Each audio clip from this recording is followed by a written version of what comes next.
ओम कृष्णाय नमः। कृष्णम वंदे जगद्गुरु। चलिए दोस्तों, आज हम शुरू करते हैं छंदोग्योपनिषद। छंदोग्योपनिषद का अब ये द्वितीय खंड के आगे आपको सरल हिंदी में समझाता हूँ। यहाँ पे जो ऋषि बता रहे हैं द्वितीय खंड में, उन्होंने बताया आगे पिछले वीडियो में कि इस धरती पर सुर और असुर दो तरह के जो व्यक्ति है उस तरह से रहते हैं। जो असुर है, जो देवता की तरह जो अच्छे कार्य करते हैं और निर्माण कार्य में लगे रहते हैं, और असुर व्यक्ति है वो विध्वंस में और दुष्टता में, दुष्कर्म में लगे रहते हैं। इसलिए सुर और असुर दोनों का ही एंटी मैटर और एंटी मैटर दोनों अपने ही कार्य में लगे रहते हैं, ऐसा यहाँ पे ऋषि बता रहे हैं। इसमें फिर जो ऋषि ने बताया कि किस प्रकार जो देवता हैं, सुर है, वो असुरों को हरा सकते हैं। तो यहाँ पे ऋषि ने बताया कि जो ओमकार रूप में प्राण की उपासना करने पर वो असुरों को हरा सकते हैं, असुरी शक्ति से आप जीत सकते हो। और यहाँ पे अब आगे ऋषि बताते हैं कि इस मुख्य प्राण के द्वारा मनुष्य सुगंध या दुर्गंध का अनुभव नहीं करता, क्योंकि वह पाप से संयुक्त नहीं है। मनुष्य जो कुछ भी खाता पीता है उसके द्वारा वह समस्त इंद्रियों के प्राणों को पोषण प्रदान करता है। अतः काल में वह प्राण द्वारा अन्न ग्रहण नहीं करता तो समस्त इंद्रियों के प्राणों का उत्क्रमण हो जाता है और मुख फटा रह जाता है। मतलब अब यहाँ पे जो ऋषि बता रहे हैं कि जो हमारा जो प्राण है, जो हमारी चेतना है, वो सुगंध और दुर्गंध किसी का अनुभव नहीं करता है, क्योंकि वह पापों से संयुक्त नहीं। मतलब जो हमारा प्राण है वो किसी पाप में लिप्त नहीं होता, इसीलिए उस पर किसी चीज़ का प्रभाव नहीं पड़ता। और जो भी हम खाते पीते हैं वो सभी जो इंद्रिय हैं, मतलब यहाँ पे ये बताने का प्रयास कर रहे हैं कि सभी जो हमारी इंद्रियाँ हैं, आँख है, सुगंध, नाक है, कान है, त्वचा है, ये सभी इंद्रियों का जो प्राण है, सभी इंद्रियों में चेतना है। तो सभी इंद्रियों की चेतना जो प्राण है वो अन्न के द्वारा ही उसको पोषण मिलता है, अन्न के द्वारा वो पोषण प्रदान करता है प्राण को। और अंतकाल में जो प्राण हैं, जो अंतकाल में जो सभी इंद्रियों के जो प्राण होते हैं, जो चेतना होती है, वो अन्न ग्रहण नहीं करती है। मतलब वो अन्न ग्रहण नहीं करती है, इसीलिए जो सभी इंद्रियां हैं वो अपने प्राणों को छोड़ देती है। मतलब वो सभी इंद्रियां प्राणों से अलग हो जाती है, और इसीलिए अंत समय में जो मुख है वो फटा रह जाता है। ये मतलब ये बहुत ही सूक्ष्म वैज्ञानिक कारण ऋषि ने यहाँ पे बताया है कि आज भी जो साइंटिस्ट है इसका शोध का विषय है कि जो सभी जो हमारे अंग के जो इंद्रियां हैं उसमें प्राण जो चेतना है रहती है।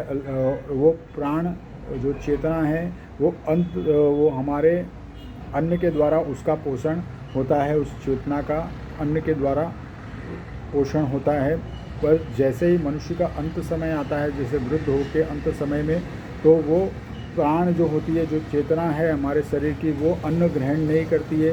इसीलिए जो सारे हमारे शरीर के जो अंग हैं वो स्थिर हो जाते हैं, वो अपने प्राण को छोड़ देते हैं, वो प्राण उससे बाहर निकल जाते हैं। और फिर अंत समय में मुख है, मुख फटा रह जाता है। ऐसा मृत्यु के समय मुख फटा रह जाता है, ऐसा यहाँ पे क्लियर ऋषि ने बताया है। ये शोध का विषय है। अब आगे ऋषि और इसका दूसरा संदर्भ बताते हैं। शरीरस्थ मुख्य प्राण जब उद्गीत मतलब उच्च श्रेष्ठ भाव ओमकार साधना में प्रवृत्त होता है, जब जो प्राण है जो ओमकार में उच्च भाव से पूरी भावना के साथ ओमकार की साधना में प्रवृत्त होता है, तो वह आहार को पचाते समय उसके भी संस्कार को जगाते हैं। जो हमारे जो आहार जो भोजन ग्रहण करते हैं उसका जो संस्कार होता है, उसकी जो मेटाबॉलिज्म है उसको भी वो बड़ा जगा देता है। और आहार के माध्यम से इंद्रिय स्थित प्राणों के पोषण के क्रम में वही उच्च संस्कार उन्हें विकारों के आक्रमण से बचा लेता है। मतलब फिर वही जो भोजन है, जिसका जो भोजन का जो पौष्टिकता है, जो मेटाबॉलिज्म है, आज की साइंस में बोले तो वो बढ़ जाता है। तो वही इंद्रियों के जो प्राण होते हैं, जो इंद्रियों में जो चेतना होती है, वो चेतना का पोषण करता है और उसके जो संस्कार है, उसकी जो मेटाबॉलिज्म है उसको बढ़ा देता है, रोगों से लड़ने की जो प्रतिरोधात्मक शक्ति है उसको बढ़ा देता है और विकारों से बचाता है। आगे मुख्य प्राण की व्याख्या की, मतलब आगे अब ऋषि मुख्य प्राण की व्याख्या करते हैं। मतलब यहाँ पे ये पूरा साइंटिफिक यहाँ पे बताया है कि किस तरह से जो मंत्र के माध्यम है, साधना के माध्यम से भी हम अपने मेटाबॉलिज्म को, अपनी जो रोग प्रतिकारक शक्ति है उसको बढ़ा सकते हैं। ये उसका स्पष्ट उदाहरण यहाँ पे ऋषि ने बताया है। अंगिरा ऋषि ने पहले मुख्य प्राण के रूप में ओमकार की ही उपासना की थी। मतलब जो अंगिरा ऋषि हैं उन्होंने सबसे पहले जो मुख्य प्राण है उसके रूप में ओमकार की उपासना की, फिर ओमकार की उन्होंने उपासना, उनकी साधना की। अतः प्राण को अंगिरस भी कहा गया। इसीलिए जो प्राण है, हमारी जो चेतना है, उसको अंगिरस भी कहा गया, क्योंकि यह संपूर्ण अंगों का रस अथवा आधार है। मतलब यही जो चेतना है, हमारा प्राण है, वही सभी जो हमारे अंगों का जो रस है उसका आधार ये प्राण ही है, ऐसा ऋषि बताते हैं। इसी प्रकार बृहस्पति देव ने भी उस मुख्य प्राण के रूप में ओमकार की उपासना की।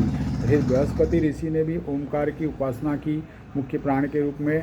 अतः प्राण को बृहस्पति भी कहा गया। इसलिए प्राण को जो चेतना है उसको बृहस्पति भी कहा गया है, क्योंकि वाकम को बृहति करते हैं। इसलिए वाकम है जो हमारी बोलने की शक्ति है उसको बृहति कहा गया है, और उसके पति, उसका स्वामी होने के कारण उस प्राण को बृहस्पति माना गया। उसका स्वामी कौन है? प्राण, जो हमारे अंदर स्थित है वो प्राण उसका, हमारी वाणी का स्वामी है, इसीलिए उसको बृहस्पति माना गया है।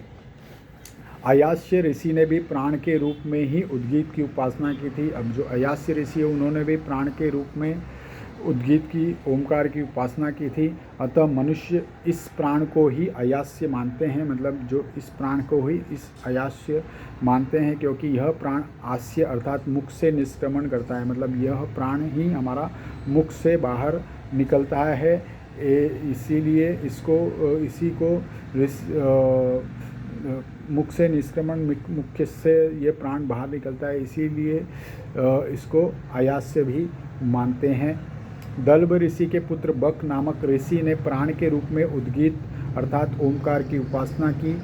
और फिर बल्भ ऋषि ने नैमिषारण्य में यज्ञ करने वाले ऋषियों के उद्गाता हुए। मतलब जो नैमिषारण्य में जो ऋषियों ने यज्ञ किया उसका जो मुख्य उद्गाता, उसके जो मुख्य गायक हैं ओमकार के, वो बल्भ ऋषि हुए। उन्होंने ऋषियों की कामनाओं की पूर्ति के लिए उदम गान किया। मतलब उन्होंने ही ऋषियों की कामनाओं की पूर्ति के लिए उदम गान किया। जिसने उद्गीत साधना की है, ऐसे साधक यज्ञादि कार्यों में यज्ञादि कार्यों के समक्ष उनके संकल्प के अनुरूप अपने प्राणों को तरंगित करके उसी भाव से पूरे वातावरण को भर देने में समर्थ होते थे। मतलब जिन ऋषियों ने अपनी उद्गीत, अपने प्राणों की साधना की है, ऐसे जो साधक है वो यज्ञ आदि जो जितने भी कर्म होते हैं उनके समक्ष उसी की तरह उनके अंदर शक्ति आ जाती थी, और वो अपने संकल्प के अनुसार अभी अपने प्राणों को तरंगित करके सभी उस पूरी वातावरण को अपने उसके अनुरूप कर लेते थे। उसके पूरे वातावरण में, जैसे नहीं अमुक जो कलाकार हैं उनमें ऐसी शक्ति होती है कि पूरे वातावरण को, सभी को एक साथ में रुला देते हैं, सभी को हंसा देते हैं, तो पूरे वातावरण में अपनी जो छाप है वो छोड़ देते हैं। उसी प्रकार जो ओमकार के जो प्राण रूप उद्गीत के उपासक हैं, तो ऐसे जो व्यक्ति जो यज्ञों करने से जो उनको साधना मिलती है, जो सिद्धि मिलती है, वो इसकी साधना करने के संकल्प समक्ष उनको सिद्धि मिलती है, और वो अपने संकल्प से पूरे वातावरण को, पूरे जो अपने आसपास के वातावरण को अपने भाव से, अपनी भावनाओं से भर देने में समर्थ होते हैं। ऐसा यहाँ पे ऋषि ने बताया। ये बहुत ही सूक्ष्म बात है। इस प्रकार इस तथ्य को जानने वाला जो विद्वान इस अक्षर ब्रह्म ओमकार की उपासना करता है, मतलब इस प्रकार इस जो रहस्य है इसको जो जानने वाला विद्वान, इस प्रकार जो अक्षर, जो कभी ना समाप्त होने वाला जो ओमकार है, उसकी उपासना, उसकी साधना करता है, वह कामनाओं की पूर्ति करने वाला होता है। वो अपनी सभी कामनाओं की पूर्ति करने वाला होता है।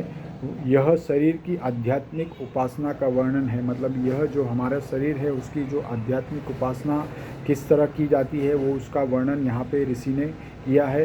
अब यहाँ पे ये छंदोग्य उपनिषद का दूसरा अध्याय समाप्त होता है। इसमें बहुत ही सूक्ष्म ज्ञान है जो ऋषियों के द्वारा हमें दिया गया है। इसको आप सुनिए एकाग्रता से, बार बार सुनने के बाद आप अपने जीवन में उसका अनुसरण कीजिए और अपने ज्ञान को और अपने तप को आप बढ़ाइए और जीवन में सफलता प्राप्त करिए। आज के लिए इतना ही। ओम कृष्णाय नमः। कृष्णम वंदे जगद्गुरु।